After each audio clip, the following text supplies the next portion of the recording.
জয়ন্তী সরকার। আমি একটি কবিতা আবৃত্তি করব। কবিতার নাম জীবনের হিসাব।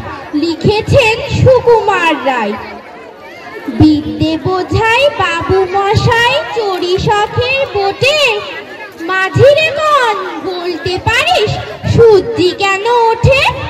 চাঁদটা কেন বাড়ে কমে? জোয়ার কেন আসে? বৃদ্ধ মাঝি অবাক হয়ে ফেল ফেলিয়ে হাসে। বাবু বলেন সারা জনম মরলি রে তুই খাটি। জ্ঞান বিনা তোর জীবনটা যে চারি আনাই মাটি। খানিক বাদে কহেন বাবু বলতো দেখে ভেবে, নদীর ধারা কেমনে আসে পাহাড় হতে নেবে? বলতো কেন লবণ পোড়া সাগর ভরা পানি? মাঝি সে কয় আরে মশাই অত কি আর জানি। বাবু বলেন এই বয়সে জানিস নেও তাকে? জীবনটা তোর নেহাত খেলো কষ্ট আনাই ফাঁকি।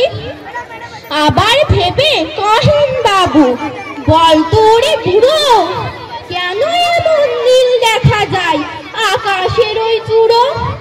বলতো কেন লবণ পোড়া সাগর ভরা পানি? মাঝি সে কয় আরে মশাই অত কি আর জানে। বলতো দেখি সূর্য চাঁদে গ্রহণ লাগে কেন?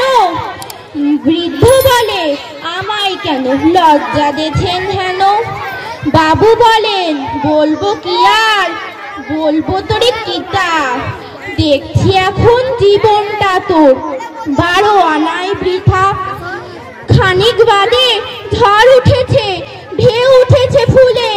বাবু দেখেন নৌকাখানি ডুবলো বুঝি দুলে। মাঝিরে কন এ কি আপদ?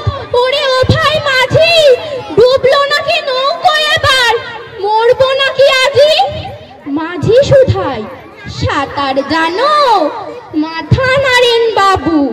মূর্খ মাঝি বলে মশাই এখন কেন কাবু? বাঁচলে শেষে আমার কথা হিসেব করো পিছে। তোমার দেখে জীবনখানা 16 আনাই মিছে।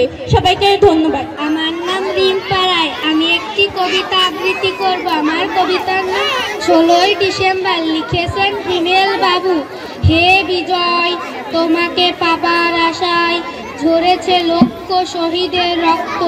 তবুও বাংলার মায়ের সন্তানগুলো হয়নি ওই পশ্চিম পাকিস্তানের ভক্ত। হাজারো কষ্ট সহ্য করিয়া দিয়েছিল যারা প্রাণ। পতাকার লালে শ্বাস ফেলিলে ভেসে আসে তাদের রক্তের ঘ্রাণ। অস্ত্রের সামনে দাঁড়িয়ে তবু পায়নি তারা ভয়। শহীদ স্মরণ বরণ করে ছিনিয়ে এনেছে বিজয়।